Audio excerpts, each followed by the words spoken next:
Hello students. आज हम लोग लीनियर इक्वेशंस को सॉल्व करना सीखेंगे। जो किस में है? लीनियर इक्वेशंस इन टू वेरिएबल्स। दो वेरिएबल है यहाँ पर और ये है लीनियर इक्वेशन।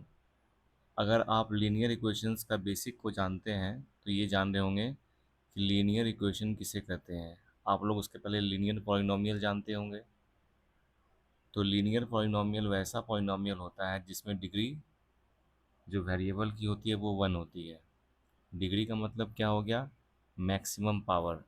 यहाँ पर जो x का जो मैक्सिमम पावर वो कितना है? 1 है। y का मैक्सिमम पावर कितना है? वो है 1।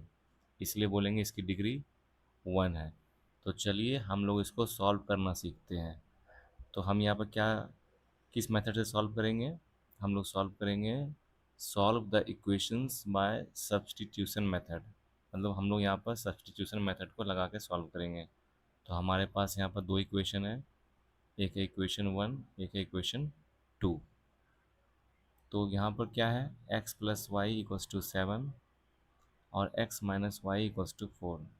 तो देखिए सब्स्टिट्यूशन मेथड में क्या करना होता है कि किसी भी एक इक्वेशन को ले जाते हुए मतलब इसको लेके हम आगे बढ़ेंगे और उसमें से उस एक इक्वेशन से किसी भी वेरिएबल की एक वैल्यू को दूसरे वाले इक्वेशन में पुट कर देंगे। मतलब एक इक्वेशन को सिंप्लीफाई करेंगे, उसकी वैल्यू को हम लोग दूसरे में पुट कर देंगे। तो चलिए देखते हैं होता कैसे है ये क्या है? फ्रॉम इक्वेशन 1 आप लोग लिखेंगे पहले, इक्वेशन 1 से।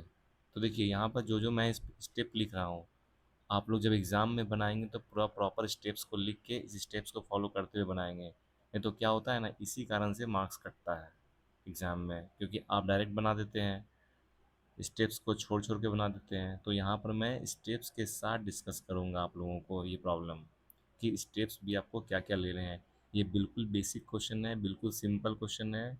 मतलब सिंपलेस्ट टू द सिंपलेस्ट है ये लीनियर इक्वेशन चैप्टर का जो क्वेश्चन है ना, ये बिल्कुल सिंपल क्वेश्चन है। तो चलिए इसी से हम लोग चलते हैं, शुरुआत करते हैं। तो यहाँ पर क्या करेंगे? फ्रॉम इक्वेशन 1, इक्वेशन 1 क्या है पहले उसको हम लोग लिख देंगे। ठीक है, अब हम लोग लिखेंगे x इक्वल्स टू किसी एक वेरिएबल को एक तरफ रखेंगे, दूसरे वाले को उधर भेज देंगे। क्या हो जाएगा? 7 माइनस वाई। ये हो गया, ये हमारे पास आ गया। तो अब इसी के वैल्यू को मतलब x के वैल्यू को हम यहाँ पुट कर देंगे दूसरे वाले इक्वेशन में। ओके, तो हम लोग क्या लिखेंगे यहाँ पर? Putting the value of x in equation 2। मतलब हम क्या किए, इक्वेशन 1 से हमने इसको सिंप्लीफाई किया, इस वैल्यू को हम कहाँ से लाए हैं? इक्वेशन 1 से लाए हैं। अब उस वैल्यू को कहाँ पुट करेंगे? इक्वेशन 2 में पुट करेंगे। ठीक है, तो इक्वेशन 2 हमारा क्या है? वो है x। देखिए यहाँ यहाँ जब लिखेंगे ना, एक putting the value of x in equation 2, तो एक बार इक्वेशन 2 को लिखेंगे भी यहाँ पर, x minus y equals to क्या है? 4 है। तो यहाँ पर क्या कर देंगे? x इक्वल्स टू क्या है हमारे पास? 7 माइनस वाई। यहाँ पर x की जगह लिख देंगे 7 माइनस वाई। ये क्या है? x की वैल्यू है ना 7 माइनस वाई। क्या ये देखिए, x को मैंने क्या लिख दिया? x को मैंने लिख दिया 7 माइनस वाई। और ये माइनस वाई तो अलग से यहाँ पर, उसको एज यूजल हम लोग क्या करेंगे? नीचे उतार देंगे। ठीक है, ये किसका वैल्यू था? ये था x की वैल्यू थी। ठीक है, आगे लिखेंगे इक्वल्स टू 4। आप लोग क्या जानते हैं? आप लोग ये जानते हैं कि माइनस वाई क्या होगा? ऐड होगा, लेकिन साइन रहेगा माइनस का, तो हो जाएगा -2y इक्वल्स टू 4। उसके बाद क्या है? -2y। अब हम क्या करेंगे? कांस्टेंट को उधर लेके चले जाएंगे, कांस्टेंट की तरफ। मतलब हो जाएगा 4 और साइन क्या होगा? चेंज हो जाएगा। जब भी इक्वेशन में इक्वल टू से सेपरेट जो भी टर्म्स होते हैं, जैसे लेफ्ट साइड हो या राइट साइड हो, अगर लीनियरली वो टर्म इधर उधर जा रहे हैं तो उसमें साइन बदलता है। लेकिन वो इन्वर्स में या ऊपर जा रहे हैं तो आप लोगों को पता होगा मल्टीप्लाई वाला चीज़ डिवाइड में जाता है, डिवाइड वाला चीज़ मल्टीप्लाई में चला जाता है ना। तो यहाँ क्या है? लीनियरली है ये 7 उधर जाएगा, क्या हो जाएगा? -7 हो जाएगा। ठीक, यहाँ क्या हो जाएगा? -2y इक्वल्स टू 4 में 7 घटाएंगे, मतलब -7 में 4 को ऐड करेंगे, जो भी बोलिए, जैसे भी बोल सकते हो। क्या होगा? -3 हो जाएगा। तो यहाँ क्या हो गया? ये कट जाएगा। हो जाएगा। अब देखिए मल्टीप्लाई में 2 उधर, तो हो जाएगा डिवाइड में चला जाएगा, 3/2 हो गया y का वैल्यू। तो y का वैल्यू निकल गया। अब किसी भी इक्वेशन में y के वैल्यू को रख देंगे, क्या लिखेंगे, putting the value of y in equation. चलिए 2 में रख, ये 1 में रख देते हैं, इस बार 1 में रख देते हैं। तो क्या है 1, x plus y equals to है 7। तो हमारा y क्या निकला है, y की जगह y रख देंगे तो क्या निकल जाएगा हमें, x निकल जाएगा। तो ये है 3/2 इक्वल्स टू 7 है, ठीक है। तो x इक्वल्स टू क्या है, 7 माइनस 3/2, 3/2 उधर भेज दिए हम लोग, है ना। तो क्या हो जाएगा, ये माइनस में हो जाएगा ना, -3/2। एक्स इक्वल्स टू क्या हो जाएगा, ये 2, ये क्या हो जाएगा, आप लोग को पता है ये एलसीएम लेने, 1 और 2 का एलसीएम तो 2 हो जाता है। फिर क्या करते हैं, 1 से डिवाइड देते हैं 2 में, कितना टाइम्स में लगेगा बताइए, 2 टाइम्स में। और जितना टाइम्स डिवाइड लगता है उसको ऊपर वाले से मल्टीप्लाई कर देते हैं।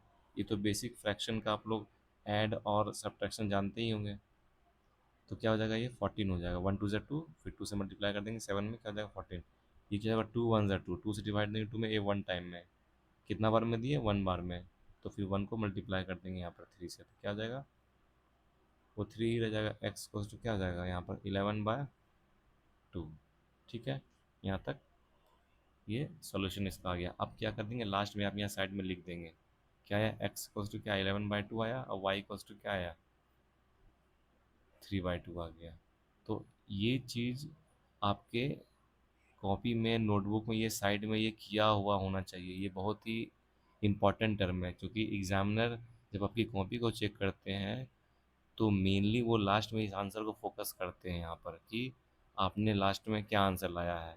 तो आप अगर यहाँ बीच में यहाँ पर x इक्वल्स टू 11/2 यहाँ लिख दिए, आप इसको यहाँ लिख दिए, तो उसमें ध्यान बीच में अच्छे से नहीं जा पाता है। लेकिन जब एक बॉक्स आप बना देते हैं तो उसमें वो क्लियर कर ध्यान जाता है और आपको फुल मार्क्स मिलता है, क्योंकि एग्जामिनर का टाइम ना वेस्ट हो आपके इवैल्यूएशन में, आपके कॉपी के इवैल्यूएशन में, ये भी ध्यान रखना होता है। ओके। अब ये एक एक्स्ट्रा पार्ट है इसमें।